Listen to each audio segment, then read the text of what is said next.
Assalamualaikum warahmatullahi wabarakatuh. Bismillahirrahmanirrahim. Allahumma sholli ala sayyidina Muhammad wa ala ali Muhammad. Pirsawan Rumah Restorasi Indonesia, pada topik kali ini kita akan membahas tentang topik tanah untuk rakyat.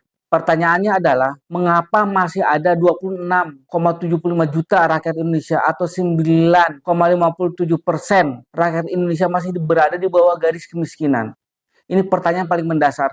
9,57% rakyat Indonesia atau 26 juta rakyat Indonesia masih berada di bawah garis kemiskinan. Pertanyaan paling mendasar. Pertanyaan itu akan terjawab di bawah garis kemiskinan, salah satu di antaranya bagi masyarakat perkotaan, bagi rakyat perkotaan tidak memiliki rumah atau tunawisma. Bagi masyarakat pedesaan tidak memiliki lahan pertanian. Tidak memiliki rumah berarti kan tidak memiliki tanah. Jika di pedesaan tidak memiliki lahan pertanian berarti tidak memiliki tanah.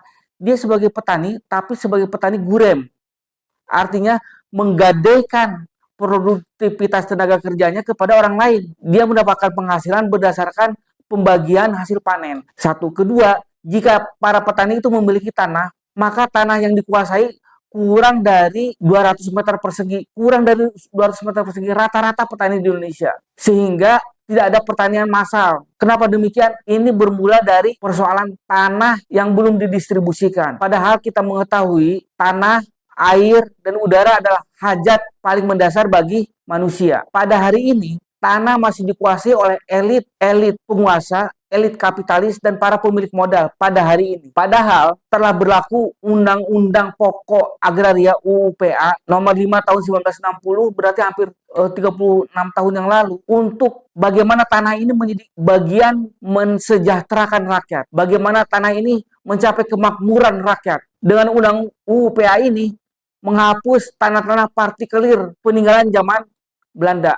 Jika kita kilas balik ke belakang, kita masih mengingat konflik agraria yang paling dahsyat dan dikenang dalam sejarah pertanian di Indonesia, yaitu di Tanjung Morawa tahun 1954, di mana terjadi konflik perebutan penguasaan perkebunan peninggalan kolonial oleh rakyat, dan rakyat diberikan hukuman. Tapi semenjak itu keluarlah undang-undang, menjadi inspirasi untuk keluarnya Undang-Undang Pokok Agraria, Undang-Undang nomor 5 tahun 1960.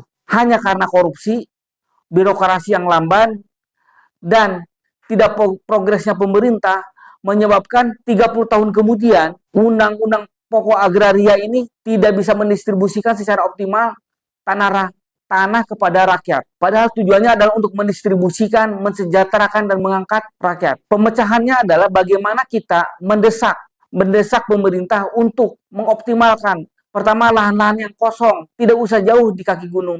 Di seputar kita saja, di Jakarta ini banyak lahan-lahan kosong yang bisa dioptimalkan untuk keperluan tanah-tanah rakyat. Diberikan mandat rakyat untuk melakukan optimalisasi pertanian lahan-lahan kosong.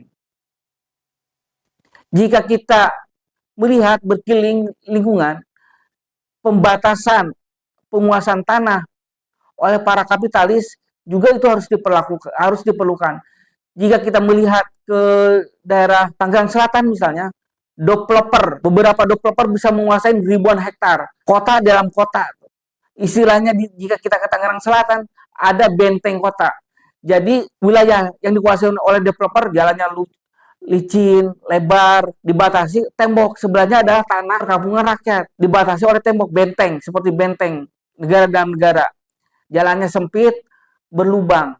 Yang dalam komplek adalah para elit, para pemilik modal yang memiliki pendapatan yang lebih tinggi, sementara yang di luar tembok masyarakat yang memiliki upah rendah. Mengapa demikian?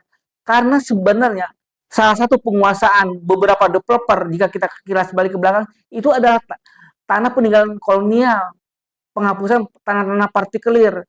Dia karena kekuasaan memiliki akses kepada penguasa dan memiliki modal, maka tanah partikelir yang dihapuskan itu dikuasain sama dia. Sementara kan itu awalnya tanah karet, tanah perkebunan karet.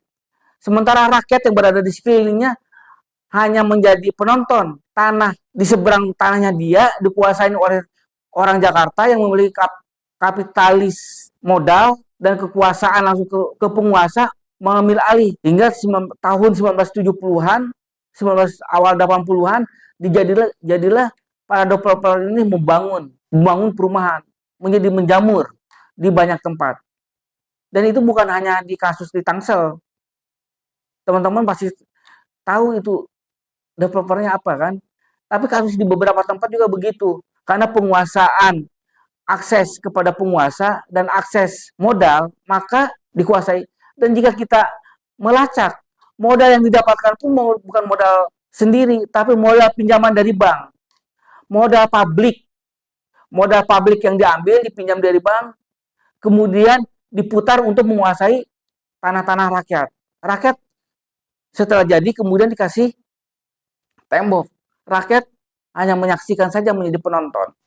Ke depan kita berharap tanah penguasaan model seperti ini harus dihentikan. Turunan dari Undang-Undang Nomor 5 Tahun 1960 harus segera diberlakukan. Perilaku birokrat yang korupsi, para pengukur tanah, juru ukur, kemudian jika mengurus SHM harus mengeluarkan anggaran, melakukan suap, melakukan biaya operasional kepada juru ukur, maka itu harus ditiadakan. Kalau kita sudah di lapangan, kita ingin mengukur nih, betul diumumkan tanpa biaya gratis. Kenapa? Karena dibiayai oleh APBN.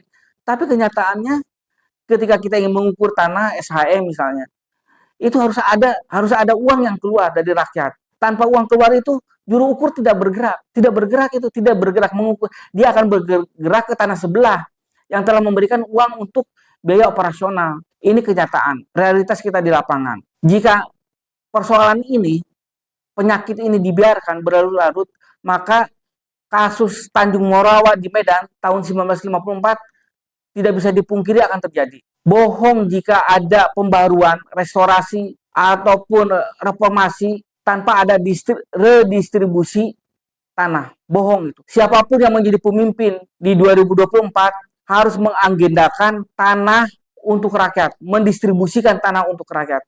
Telah disahkan, alhamdulillah kita harus bersyukur. Undang-Undang Nomor 5 Tahun 1960 sebagai dasar landasan pembaruan agraria reform telah menjadi undang-undang. Kita harus bersyukur. Tapi kenyataannya pada hari ini tidak banyak kemajuan dari Undang-Undang tahun 1960 itu. Karena itu kami dari Komite Tanah untuk Rakyat mendesak pemerintah atau siapapun juga partai politik ataupun juga para calon kandidat di 2024 untuk mengagendakan tanah untuk rakyat. Kami mendesak, menuntut, ini untuk diagendakan, ini untuk dibicarakan. Tanah untuk rakyat. Harus terjadi dua hal. Redistribusi tanah untuk rakyat, satu. Kedua, membatasi para kapitalis, para pemilik modal untuk menguasai tanah yang berlebihan. Ketiga, diberikan pengakuan hak adat. Hak adat bagi masyarakat adat untuk menguasai tanah, diberikan legalitas. Segera diberlakukan itu.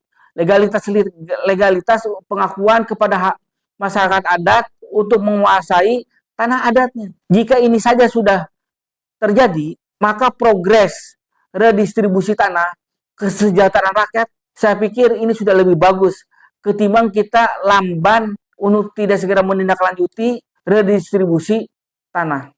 Jika apa yang dikemukakan di atas tidak ada perubahan untuk mengaplikasikan tanah untuk rakyat seperti amanat mandat dari Undang-Undang Nomor 5 Tahun 1960 setelah 50 tahun kemudian, sekarang tahun 2023, maka rakyat tidak memiliki pilihan yang lain.